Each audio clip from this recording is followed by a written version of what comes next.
As we look ahead to the new year, the cost of living continues to be a top concern for many Americans. For lower income workers in particular, this time of year is important because it's often when their state increases its minimum wage. And in 2026, that will be the case for nearly half of all states.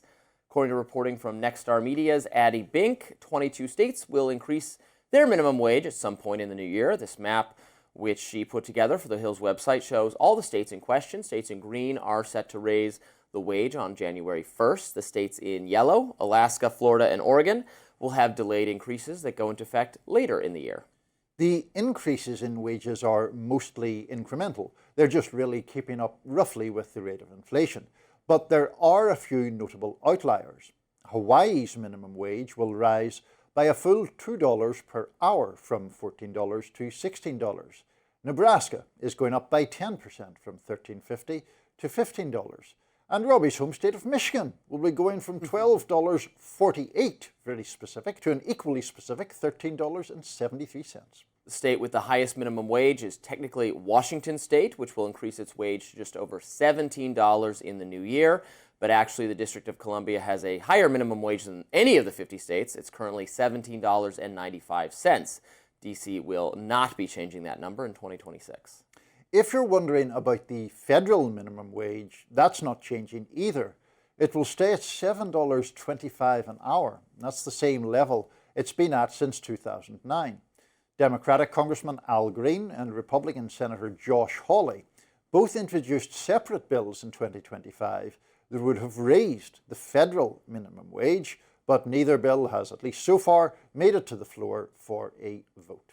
I presume you would like to raise the federal minimum wage. I think it's absurd that it's so low. Well, but again, I would say what I always say about this, which is that I don't know what your purchasing power is so different state by state, well, even city by city. So that's when it starts to get complicated. That could be, I mean, that's a pretty low wage, I think, basically anywhere. Well, that's the thing. But, you know, I don't know, in rural Missouri, that might not be such a low wage. In D.C., that would be, it's not even, it wouldn't even be a wage. There's no one who you could employ at that amount. So I don't see how we could possibly have a one, size-fits-all wage policy across the. Then it gets additionally confusing because for some kinds of jobs, you can do it remotely. You can live somewhere that's cheaper and have the higher wage if it's a firm in a city and live elsewhere. That's when you get the really good deal. So I take the point, at least in an abstract sense, that you can't have a one-size-fits-all. But the purpose of a federal minimum wage, I would argue, is not to have one size fitting all. It's to have a floor as a basic level around which any other state can raise it further. I mean, we were just mentioning the fact that here in the District of Columbia, the minimum wage is higher than anywhere else and way higher, more than double the federal minimum wage. But even if you're living in rural Missouri or rural Mississippi, $7.25. I mean, this is something that we decided in 2009 was an acceptable floor for wages.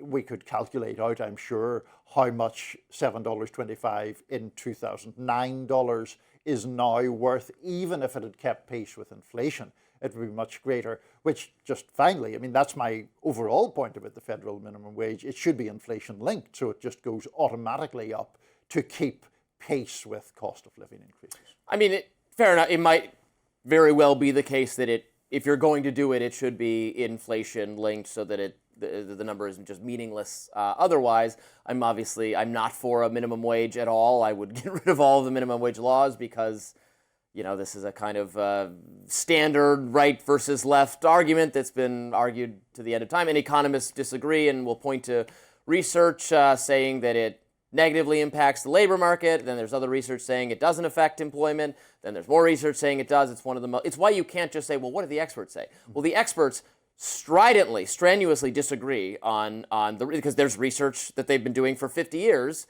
and some research shows one way and some says the other. People of my ideological thinking will say, well, the effective minimum wage is zero. If you obligate an employer to pay someone more than the employer thinks their labor is worth, then they just will not pay them to do that job at all, and they'll have someone else who works at the firm do that job. Now, in some firms where there's some huge profit margin, they can afford to absorb more of that, and if you make them pay their employees more, they can afford to do that. But a lot of firms, a lot of industries actually have very low profit margin. They have huge profits, but they have low profit margins. They can't, or just are unwilling to absorb those costs, so they'll automate or they'll do something else. I'll respond to that argument in a second, but I think your passion against the minimum wage caused you to flick off the cap of your pen at some point there. Did I throw it at you? It should have been a rare rising slow motion instant replay of that to see it in full effect. I missed that. Well, this time I did not throw it at you out of anger. Well, that's good. I feel privileged in that respect. You feel safe. Yes. To the point about minimum wage and the overall sort of philosophical arguments about it. I know that this is a big sort of philosophical difference you and I have. My argument always with the thesis you have just outlined is that I think it just hands too much power to businesses to do what they like and to, in a sense, band together, officially or unofficially, to extract labor at an unfairly low cost. It is true, of course, that the higher wages rise, the higher labor costs rise, prices often have to keep pace with that. But we do, I think, have a legitimate societal obligation in ensuring that people who are working full-time jobs are getting sufficient money to live and to take care of basic necessities. I think if I agreed to that, I would nevertheless want to fulfill that obligation via a different means, via some kind of universal basic income or some kind of just cash payments from the government, so that's from taxpayer money, but the transfer being done that way via. I tend to find putting obligations on businesses, like how you run your business, creates economic inefficiencies for those firms. So I would rather, if we're going to do this, I would rather just more directly confiscate more of their wealth and then redistribute. Again, I'm not for this, but of the plans to make it more equitable or make people have more, I would rather do it that way than say, oh, this is exactly how much you can pay this person in these circumstances, because that gets in the way of them operating their businesses efficiently. Let them do whatever they want, and also can accelerate trends that pro-labor groups think are bad, like automating, you say, well, we'll just, or mom and pop stores going out of business. You know, the smaller guys are the ones that have a harder time paying increased labor costs, whereas there's Walmart has been in support of doing this because it clears out all the competitors, and then they'll raise their prices overall because they don't have competitors. They can afford to pay their employees more. So instead of doing that, we do, everybody who makes under whatever just gets a check for $25,000 a year, something like that. We do it that way rather than say, you get paid this much if you're this or this or this, because then it gets more. The more confusing it is, the worse it is.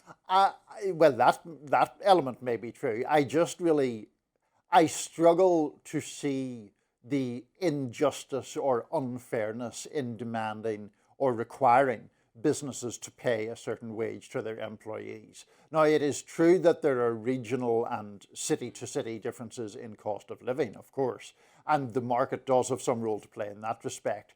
But again, it comes down to the putting a baseline under things and not allowing the forces of corporatism, essentially, to tilt the playing field excessively in their direction by removing any kind of restraining regulation. I also worry, and I know we got to go, I also worry about the effect that higher minimum wage or higher labor requirements to protect the existing worker pool negatively impacts younger workers. It basically shields them from competition, people who are inexperienced, who you might bring on, but you'd pay less. That's actually an advantage if you're starting out that, well, you don't have to pay me as much and give me a shot. And we're saying, well, I'd like to, but the law says I can't. And I don't like that. Yeah. No, I mean, it's a debate we'll return to, yeah. I'm sure. Oxford University Press and Merriam-Webster announced their 2025 Words of the Year. We'll tell you next what they are. Don't go anywhere.